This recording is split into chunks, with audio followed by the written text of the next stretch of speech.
Hey guys, welcome to Pistons Talk Podcast post game show. Hope you guys are having a great night. I assume you are because your Detroit Pistons did win the basketball game tonight. Yeah, that game took about 10 years off my life. I don't know about you guys. Something about playing the Miami Heat. These games go down to the wire. There's overtime. There's just theatrics. But it was a great game. We're going to get into the quarters after we're done. Just kind of breaking down the quarters, giving a little bit of insight and some analysis. We'll take your questions and answers, comments, thoughts about this Detroit Pistons victory tonight over the Miami Heat. But let's get into these quarters, you guys. So, PSA, no Tobias Harris tonight. He has a right thumb sprain, I believe. He hurt it against the Celtics. No Jaden Ivey tonight. Jaden Ivey was a very late scratch. Funny enough, FanDuel had like a whole segment with Jaden Ivey tonight. He did not play.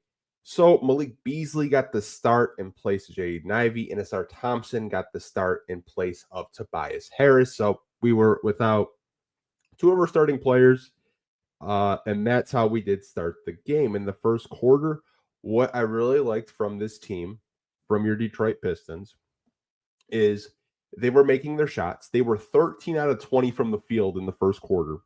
They hit 6 out of 8 from three, and Malik Beasley led them in scoring to end the first quarter with 8 points. Cade Cunningham had a triple-double tonight, if you guys didn't see already. One of his better games, career high in assists. I believe he had 18 assists, if I do remember correctly. Cade ended the first quarter with 6 points and 4 assists, and the Pistons had a 1-point lead to end the first quarter, 33-32. Transitioning into the second quarter, I hate when players get injured. Isaiah Stewart, I thought, was doing a pretty good job, coming in, giving the Pistons some good minutes. He got injured. He hyperextended his knee. He did not return into the game. And if you guys, do want to see the injury, I did post a video on my Twitter. It's really hard to watch. Praying for Stu. Hope it's nothing too serious, but he did leave, so we got to see Paul Reed. We'll get into the Paul Reed stuff probably at the end of the podcast because the whole waving thing was just wild. But Paul Reed gave the Detroit Pistons some good minutes. Jalen Duren played much better tonight. But I think one player I do really want to focus on in the second quarter was Asar Thompson. You really felt Asar Thompson tonight. I mean, he was everywhere. Defensively, he was switching. He was helping on the weak side. Multiple possessions, defensive possessions, really helping, Jalen Duren protect the paint, grabbing rebounds, fighting for loose balls. But Asar Thompson's defensive impact, you see it. You see why so many of us were talking about him when he was out with blood clots. He's such a key piece of this team. And there are things that he does that just don't show up on the box score. And I was really impressed with this defense tonight. It was really noticeable. Jimmy Butler did start to, wake up in the second quarter, and he had a phenomenal game tonight. Someone had mentioned his hair, which if you guys haven't really been, paying attention to the Miami Heat or the Jimmy Butler trade saga, apparently he wants to go to OKC or Phoenix, so that's why his hair's orange. But Jimmy Butler still that dude, still one of the best players in the game. But he did help the Miami Heat, cut that lead. Going into halftime, the Pistons had a 63-59 lead. And they shot 10 out of 15 from three in the first half, which is probably one of their better shooting performances, in my opinion. I can't remember a game this season where, they were hitting their shots from the outside and, hitting, floaters, mid-range. I thought, this game in particular, they did a really good job of shooting the basketball. Coming out of halftime, your Pistons were just super aggressive, and I thought this game was over. I don't know why I did. They really came out aggressive, had their foot on the gas. They tried to put this game away. Cade Cunningham was facilitating, setting up his teammates. The defense, I thought, was really good in the third quarter. They were really contesting everything. They were running Miami off that three-point line. I thought they did a really good job of, containing Terry Rozier tonight. They didn't really let Tyler Hero get started until the fourth quarter, and we'll get into the fourth quarter after I'm done talking about the third quarter. But I thought the third quarter was probably one of their better defensive quarters this season. They do end the third quarter with a, believe it or not, 97-81 lead. Now, the fourth quarter, you guys, like, when you turn the basketball over that many times, and we can look at the turnovers right now. I do have the box score pulled up in front of me. So your Detroit Pistons had 22 turnovers, and Miami scored 28 points off of those turnovers. It's really hard to win a basketball game when you're turning the ball over 20 times. And I thought I have to give credit to Miami. They did a very good job in the fourth quarter. They came out as the aggressors. They came out as a team looking to, fight, claw, nail, get back in it. And that's exactly what they did. They actually outscored the Detroit Pistons 33-17 in that fourth quarter. Tyler Hero doing Tyler Hero things. Um, Seems like every time he sees the Detroit Pistons and it's the fourth quarter, like a switch, this goes off in his head and he just goes nuclear from three. And he forced overtime with the Detroit Pistons. And when we're going into overtime, it didn't seem like this game was going to be a Pistons victory. It seemed like this is a game where Miami came back, played good defense. Tyler Hero got hot at the right time until Tim Hardaway Jr. came in and started hitting a three-pointer. One three-pointer went in. And I was like, okay, maybe we can get a stop. We get a stop. Another three-pointer went in for Tim Hardaway Jr. And then it was a three-point game. And then he had another one. And then it was just like, okay, we're in it. And then Cade hits a really clutch layup off glass. And we got the ball side out. THJ tries to throw it to Malik Beasley, and he kind of overthrew it. Miami got the ball back. They were forced to take a timeout, and Jimmy Butler gets the ball, gets fouled, and Miami just couldn't capitalize on a pretty much a gimme from the Detroit Pistons. But your Pistons win this game, you guys, 125-124. This was an ugly game. It shouldn't have come down to overtime, but it did. I'll take it. A win is a win at this point. The Pistons get their 11th win of the season.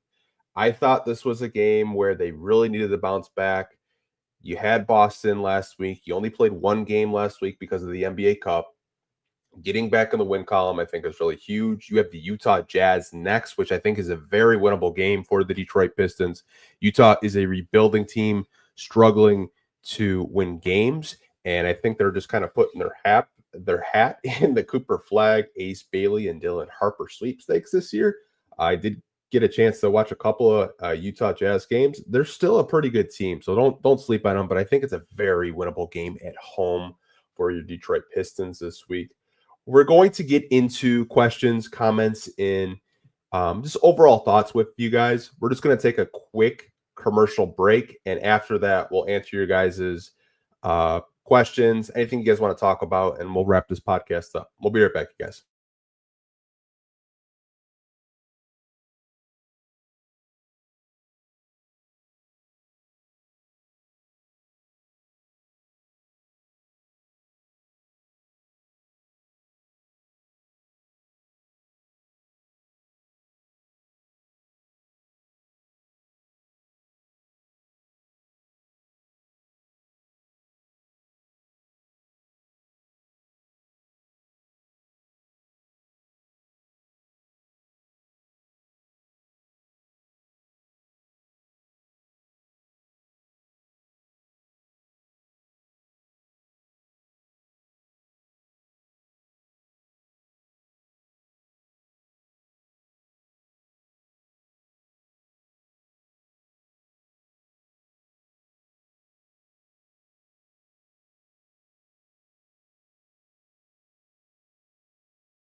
Okay, guys, we are back just from a quick break. Had to get a sip of water so my throat doesn't like sound like glass up here. But I do have a couple of comments and questions I do want to get to with you guys. And as always, I gotta give Johnny a shout out. Johnny has the first comment in of every post game show, you guys. He's beating you every post game show. Johnny gets the question. He gets the first question. I swear, every post game show. So shout out to Johnny for this, man. But he does have a comment about the game. Just wanted to give him a little shout out because it just blows my mind that he's first. But his comment reads: "Our inability to close games is killing me.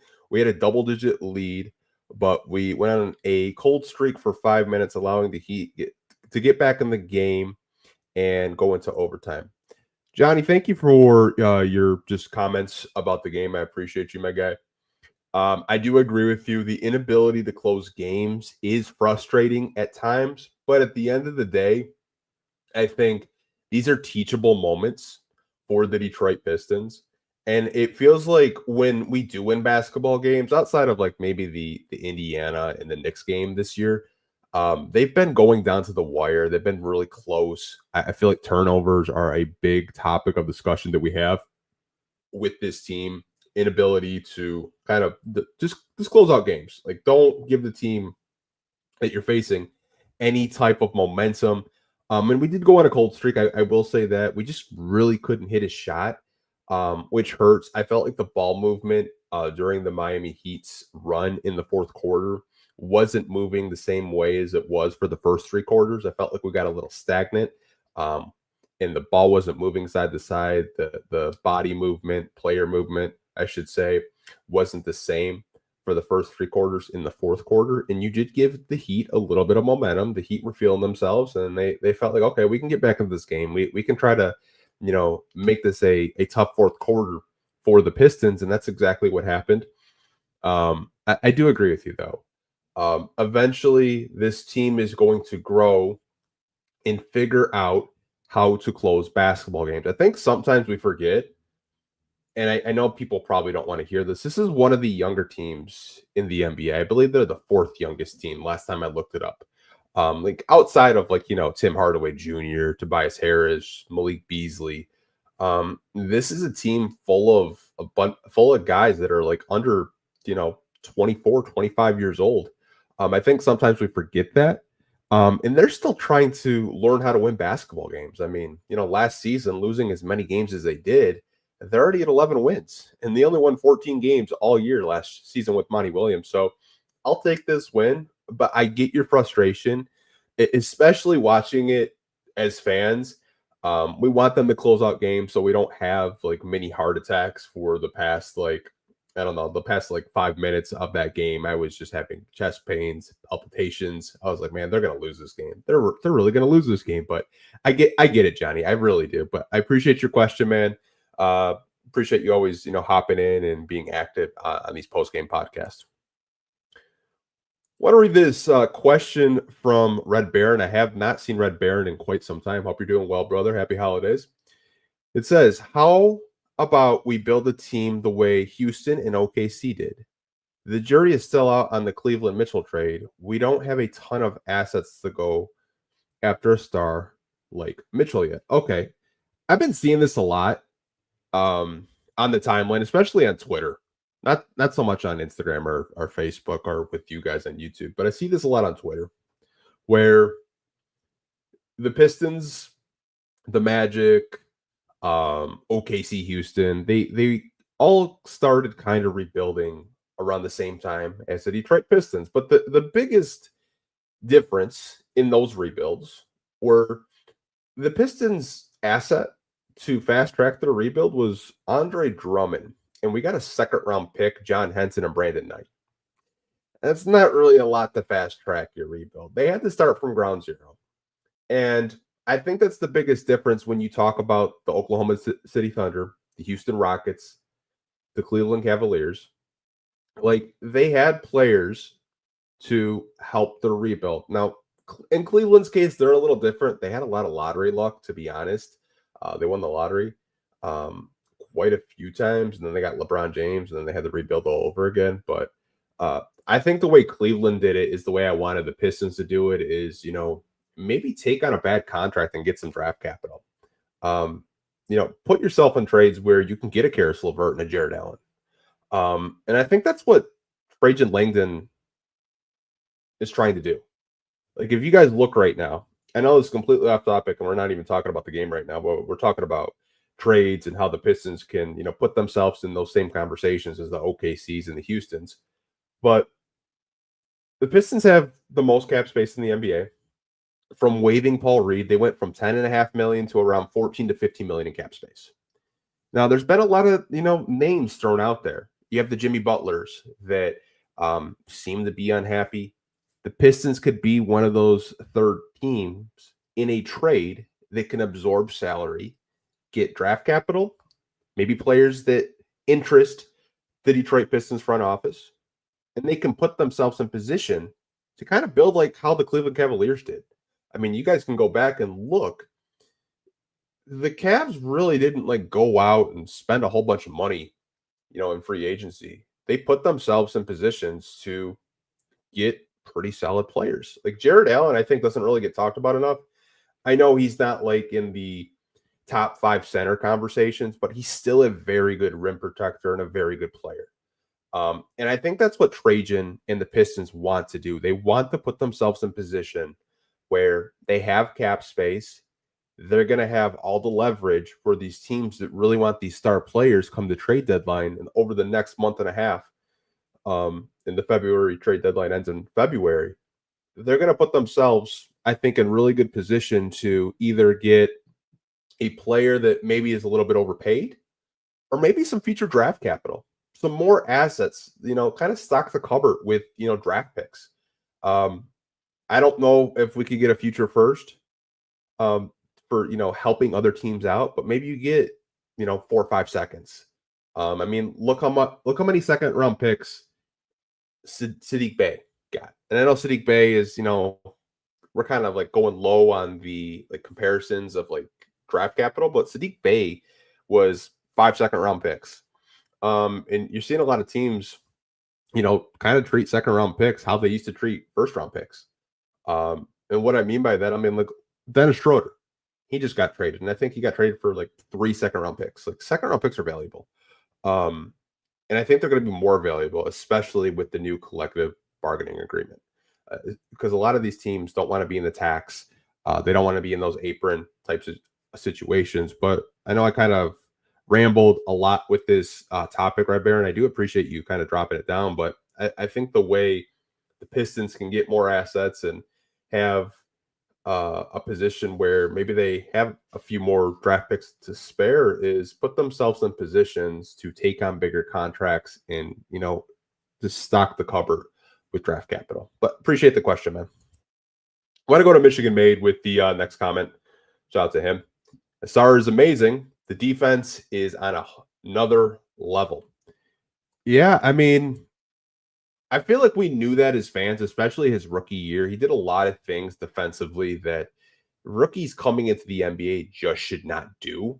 And I was really impressed with him tonight. I know he's still kind of like on that minute restriction.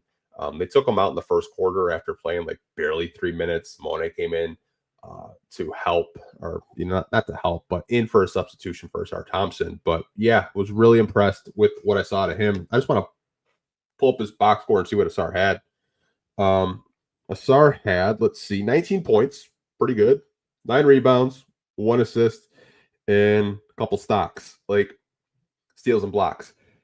He's just a good player, and like when his 3-point shot is falling, it just kind of adds a whole other dynamic. I really like his cutting. He almost had probably the dunk of the year if he would have hit that. I don't know if you guys were watching the game tonight, but the whole crowd just popped. He's gonna catch he's gonna probably have a Sekou Doumbouya moment. Like when Sekou dunked on Tristan Thompson, I think Asar is going to have one of those this year where he's just going to put someone on a poster and it's going to be everywhere. He's just so athletic. The shot looks reworked. The form looks good. The defensive switching, the help side defense, like to me, I think he played such a big part in tonight's win, along with Malik Beasley and Cade Cunningham. But when you have wings like that can kind of just do everything, it adds another layer to your basketball team at the end of the day. Got a comment from my guy Organic Lindo. Shout out to him. He's another one that's like, I swear, every live stream I do, he always shows up. I appreciate you, man. He does have a comment about Paul Reed. Paul Reed gave us solid minutes. Dude is such an enigma. So I want to get into the Paul Reed stuff. So as you guys know, we waived Paul Reed over the weekend because he had a $7.7 million non-guaranteed contract. Okay, so the Pistons waive him. They signed Javante McCoy to hit the salary floor, so they didn't get penalized $19 million for like the league share revenue. So they signed Javante McCoy, and they waive him today. So he gets like 1.4 million for not even playing a game. Which, hey, shout out to him for getting that. And then the Pistons signed Paul Reed on a minimum for the remainder of the season, so the Pistons could generate $5 million more dollars in cap space to take on trades this trading deadline season. Um, but I kind of wanted this to recap that, but organic, yeah, Paul Reed he's a good player. That's why I was like really confused when we had Zarek on the podcast like 2 weeks ago. I was just like, maybe I'm misremembering, but I thought he was a good basketball player. I thought he gave Philly good minutes last year. And he gave the Pistons good minutes with Isaiah Stewart being out. Um, Obviously, he's not gonna be one of those players that's like super flashy. He just does his job, rebounds, tries to protect the paint. If you can get a couple points out of him, it's a plus. But I'm glad the Pistons decided to bring him back. I think a lot of us didn't really understand why he got waived, and then when you kind of dig into it with the non-guaranteed deal, it was just to save money and to possibly, take on some bigger contracts for some future assets, maybe players, over this next couple of months of the trading deadline. So I think the Pistons will make some trades this deadline. Don't know what they'll be.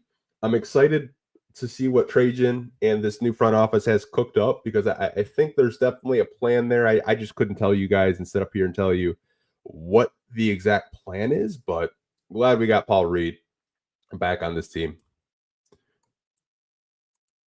Have a comment from Ronald McDonald, 1977. Shout out to him. I see him on podcasts and live stream from time to time.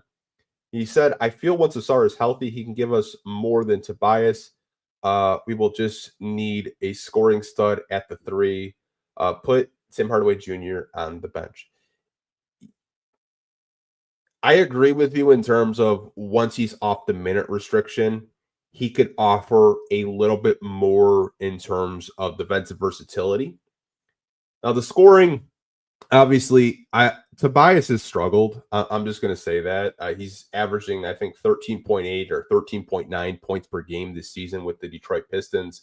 I think a lot of us, especially myself, and I'll take accountability for this.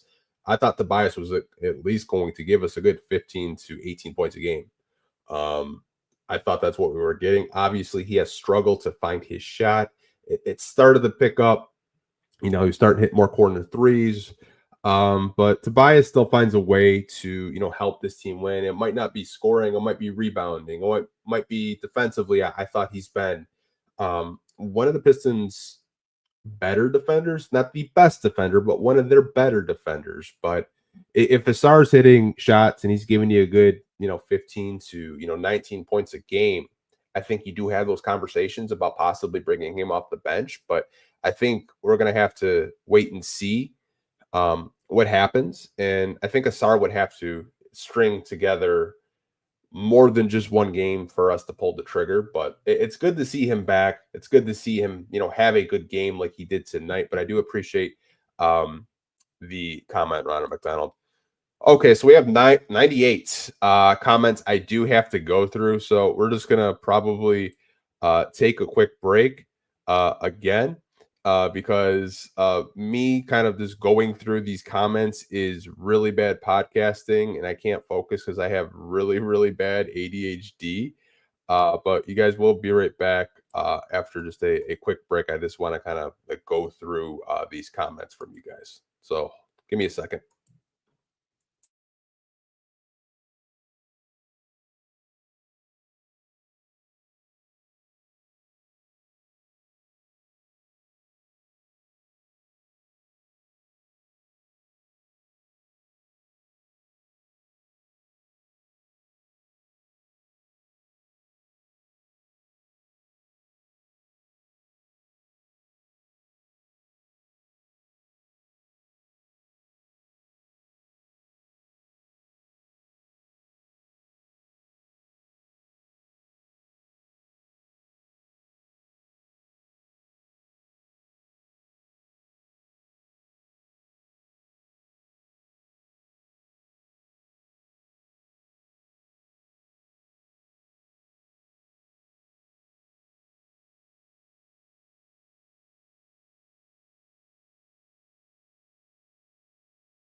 Okay, guys, we are back. The fact that you guys had over 100 comments on this post game podcast, man, I appreciate you guys. I love you guys.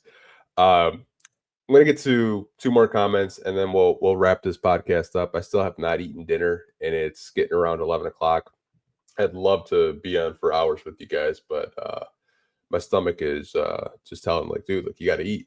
But we do have Ashton, the trainer, in here. Shout out to Ashton. Good Lord, yeah, man. I think we're all saying good Lord after that game. I don't know if I can take this team having overtime games against the Miami Heat. I really don't, man. Like, what a game though. Very entertaining. Get to Warren. He does have a comment, and it says the way the team plays, Cade tells you what the NBA thinks of him and the rest of them. They need to somehow pride and step up. Yeah, when Cade is out there, he's seeing double, sometimes triple team most nights, and it kind of tells you just what type of player he is. I mean, if we look at just the production that he had tonight, I feel like every other night it's like career high in assists, career high in assists. So he had 18 assists, 20 points, 11 rebounds. Those are all-star numbers, folks. Cade Cunningham is an all-star. I'm just telling you. They win enough games. They're hovering around 500. That is a all-star type guard. It's an all-star type player. And I think Cade has done such a good job this season finding ways to pass out of the double team and the triple team. Obviously, in the fourth quarter, I felt like the Heat were super aggressive and they blitzed them like crazy. And he did struggle a little bit to get the ball out of his hands. But overall, I thought this was probably one of his more just chill, relaxed games. Like, I'm watching the game tonight. Like, I had to look at the box score. I was like, wow, Cade had 18 assists. Didn't feel that way. Like Malik Beasley really stepped up. Asar stepped up. Ron Holland had a good game. I was kind of shocked that he had 18 assists. Like watching this game live, it just Cade just had a quiet. It seemed like he had a quiet night. And you look at the box score, you're like, wow, like he almost had like a 20-20 triple double, like points and assists. But I do agree with you, Warren. The team does need to step up when he is off the floor in terms of trying to either get back into the game or getting back into the game in terms of like when he's out on the bench and they're trying to get back into the game. You don't want maybe a 10-point lead being an 18-point lead because he needs a couple minutes rest on the bench. But I do agree with you. The team, the way the teams play Cade Cunningham, it's just a sign of respect. Even Eric Spoelstra was talking about Cade pregame, saying that the turnovers with him are kind of misleading because he's such a high usage guard and he's one of the best players in basketball right now. Like Eric Spoelstra thinks very highly of him, and I think a lot of NBA coaches think very highly of Cade Cunningham, and he's only 23. He's going to get better. I don't think this is a finished product with Cade Cunningham. I've told you guys, I think he has another gear in terms of just, shot making, playmaking. I think he can be a really good defender.